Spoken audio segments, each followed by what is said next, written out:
Here we go.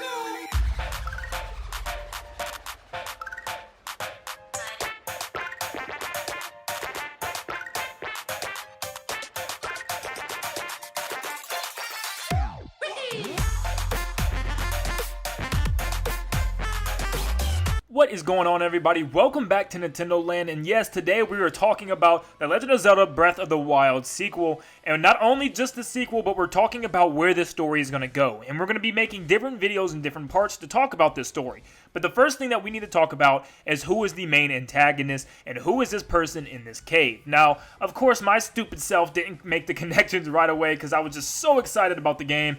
I didn't realize that this is probably Ganondorf. Okay, yes, I know, I realized I called her a woman in the last video, and I made some mistakes, but look, okay, I see it now. I've been doing some more research, and it probably is Ganondorf. So now, using the context of Ganondorf here, we need to figure out exactly what's happening and what's taking place in this scene. We need to talk about where this cave is, why did Ganondorf get in here, what is all this malice surrounding him, and what is this green hand? Now, first off, let's look at location. Where are Link and Zelda at in this trailer? Well, it never technically tells us, but we can make some context clues as there's multiple different scenes that kind of hint at it. Link and Zelda are in this cave for the majority of the trailer, but we get a quick glimpse of the outside of the cave.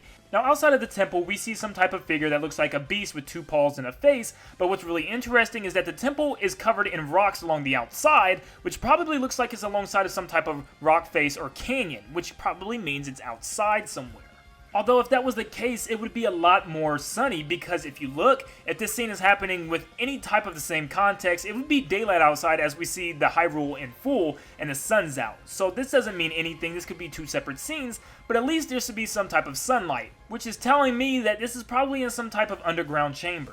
Now my next question is, if Ganondorf was imprisoned in here and deep within this cave, why in the world is there no barrier in front of this temple? I mean, it's just stairs and it's so inviting, like, come inside. I know, maybe there was something in front and maybe it was buried and maybe all those rocks fell off and it opened up. Maybe this is how Link and Zelda found it. Or maybe Link and Zelda moved whatever was in front and they walked in. I really don't know. There's no context to that right now. But it had to be something like that because they wouldn't leave a doorway open to Ganondorf's body. Now, what's interesting is when Ganondorf opens his eyes, we then get a cutscene of the outside of the castle. Which I don't know if this is directly related, or is this some type of, movie magic with the trailer, or is this actually happening in the game, but the castle starts to rise from the ground, which is really weird if the Ganondorf was anywhere else on this map. Why would that affect the castle? So maybe Ganondorf is buried deep beneath the castle. Now let's go back to the inside for a second and take a closer look at this cave. If you notice the little spires coming out of the walls and out of the ceiling, it really does look a lot like those spires coming out from the overground on Hyrule. The whole architecture of it all looks very similar to that of the outside of the castle, which makes me think that this could potentially be right underneath the castle itself. Now let's use the malice in the scene to help us, put the story together better. So we see the malice hitting the top of the ceiling, which is probably pushing the castle up off the ground. This may be the direct cutscene to why the castle lifts off the ground in Hyrule. And as we see it lift, there's also something lifting it from the ground itself, whether it's the malice pushing it up, or it looks like almost some type of spider legs are coming out. Now, what is that malice? Let's look closely at it, because if you really look at it, it's not the same from Breath of the Wild. It's slightly different. It's a little bit puffier and a little bit rounded around the edges, which is just something small to note, but it's something that could be very important to why they did it, because we know Nintendo does stuff like this on purpose all the time. Now, noticing once again, the malice seems to be pouring out of Ganondorf as it's flowing outwards on all sides and even upwards into the pillars into the ceiling. So why is it floating out of him? What is the purpose of that, and what is it doing? Now, do you remember in Breath of the Wild when you got ready to fight Ganon? You went into the throne room and he was in this egg incubator. Now, the whole entire game you were fighting Blight Ganons, which are like apparitions of really who Ganon is. It was almost like his minions to hold you off while he got prepared for the final fight. So Ganon was pretty much trying to reincarnate himself by rebirthing himself in this egg. And of course Link interrupted him, so he came out as Calamity Ganon. Now, why was the throne room in the middle of the castle the region that he picked to rebirth himself? I mean, literally, he has this whole map and all these secret seclusions, but he picks the middle of the castle.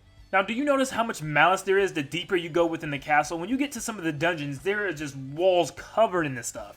And even the outside of the castle is just spiraling in that malice. And that malice is a little bit all over the map in some of the towers, but it's primarily on that castle, as almost it's forming from beneath the castle.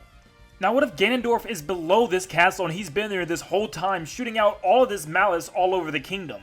Maybe this is where all of this stuff is coming from. Maybe this is where Ganon himself is forming from all of this malice coming out of Ganondorf. It's pouring all the way from the underground straight up into the castle. I mean, literally, look at the malice shoot up through the ceiling. It's literally pushing up into the castle, and it's all rooted from Ganondorf. So thanks to Ganondorf, all this malice has been powering up the machines, powering up the Blight Ganons, giving Ganon his power, and all of that, and it's all coming from Ganondorf himself underneath the castle. And this is probably where Breath of the Wild 2 picks up, because we know it's a direct sequel and it takes place right after the events of the first game, so maybe Zelda saw that there's still more malice coming out of the ground. There's still more malice surrounding some parts of the castle and some parts of the kingdom, and she can't figure out why. Well, maybe she traces it back into this cave. Maybe some of the malice had creeped out of the cave and she sees it, and she's going to find the root cause, and here, her and Link finally, after a long journey in this cave, they find Ganondorf and the malice pouring out of him every which way. Okay, so now we might know where this takes place, underneath Hyrule Castle. This isn't confirmed, but this is what we're going to predict at the moment. Now that we know the where, how and when did he get here? You know, why is he buried underneath Hyrule Castle? Is this the best place to put Ganondorf? Well, maybe this green hand will tell us why. Well, we see some cave wall writing that shows a figure on a horse with a spear in his hand seemingly chasing down people, which might be depicting Ganondorf in early history. Maybe he was this evil plague that was ruling over the lands and Link just was not born yet to stop him. But someone must have stopped him. Obviously, he's in this cave and he's in a pretty unfortunate position to be leaning back like this. Maybe the Hylians had no choice but to put him underneath the castle, because if they put him anywhere else, he might have room to escape. They had to keep watch over him, so that's why they put him in the bowels of the dungeons underneath the castle. And that might also explain the intense security system of this green glowing hand. Now, as far as what or who this hand is, I don't believe it to be a person, but rather, like I said, a security system to hold Ganondorf in place. I think the Sheikah, the early Sheikah, made this because, as we learned from Zelda, they were a highly advanced civilization that had lots of usage with the technology. And I think this is one of their technologies that they use is to prevent Ganondorf from leaving. The color of the hand also reminds me of Twilight Princess and the color of the green twilight throughout the cities, and this could be a reference or this could be something I'm overthinking. But what's really interesting here is the malice seems to be coming out of Ganondorf's chest, and that's exactly where the hand is placed and grasping the chest. So what is the hand doing? It's obviously trying to stop the malice from coming out, but clearly it's getting weaker and weaker and the malice is pouring out more and more and more. So let me put this in layman's terms. Maybe the hand is used as a cork to prevent the malice from coming out of Ganondorf's chest, but after the many years, it's slowly opening more, and it's getting really vicious, and that's what causes Zelda's attention to come curiously down into the cave and find Ganondorf right here spewing malice by the seams. So Ganondorf is about to resurrect himself with all of this malice, so what's the point? What is Link and Zelda going to do about it? Well, clearly Link tries something, as it looks like he almost even puts the hand on. So maybe the hand is coming off of the chest of Ganondorf, and Link is trying to put that pressure back on that cork, you know, to apply that hole so that more malice doesn't keep spreading. Now, it looks like Link is stumbling back and dropping something, and I can't figure out what or who he's dropping, but maybe he's dropping Ganondorf. Maybe Link tried to use his hand to keep applying that pressure on Ganondorf's chest, but then he just couldn't hold it anymore and Ganondorf drops down below. Maybe this is also what makes him eventually cover the room in malice and wake up. Also, if you look closely at Link's arm, it seems to be peeling almost, as if the hand is completely taking over, and this may also add to a new gameplay mechanic for the game, that Link gets new powers through this hand. And I don't know exactly what that's going to be, and we'll talk about that in a later video, but right now, it's more time for Ganondorf than anything else. This may also help explain the whole scene in general, because we see Zelda fall down, and we also see Link at the very top holding that green hand. So maybe Link is still up there holding the hand, while Zelda's down here with Ganondorf. This is a creepy situation for Zelda, but that's what it seems to be as she turns around and sees Ganondorf awakening now that that green hand is no longer imprisoning him, as his eyes open up. What's even creepier is when Ganondorf opens his eyes, his eyeballs actually match exactly what the eyeballs on the malice look like. You know, those eyeballs you have to shoot in order to progress in a certain way? Yes, so maybe this whole time Ganondorf is using those eyeballs to see. Maybe he's always there looking and watching, he just cannot be reawakened yet. You know, maybe that's what they were trying to do in the long run, is reawake Ganondorf, but Link got into his initial plans. Now the question is, with Ganondorf awake, will he always look like this in-game? Will he always look like some dead corpse, or will he regain his old body?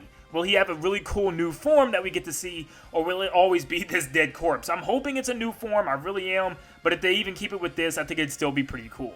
But either way, Ganondorf's awake and he is alive. So what happens now? Does he just disappear? Does he go off into the main world? What does he do? The only thing that we get a hint at is once again that castle rising, but that's it. So what happens next? Based on how Zelda games go, he probably takes Zelda and runs off somewhere and Link has to find him, and there's a big journey with that. I'm hoping Zelda continues to stay with Link throughout this game. I'm hoping that's not the case, but I'm having a bad feeling that that's what's about to happen. He turned his head, looked at Zelda, and said, "Come on, you're coming with me. It's time for Link to find you again." And I feel like that's where the journey is going to take place. Now, there's so many questions to be answered and so many other theories to go into regarding the world and what's going to happen and where is Link going to go within this game. What is this hand going to do with Link? Because clearly it has a big emphasis as Link is wearing the hand in multiple scenes. So what's happening? We'll get into all those other details, but let me know, guys, what you thought of this Ganondorf topic and this talk. I know I messed up along the last video and I kind of said some crazy things about who this could be,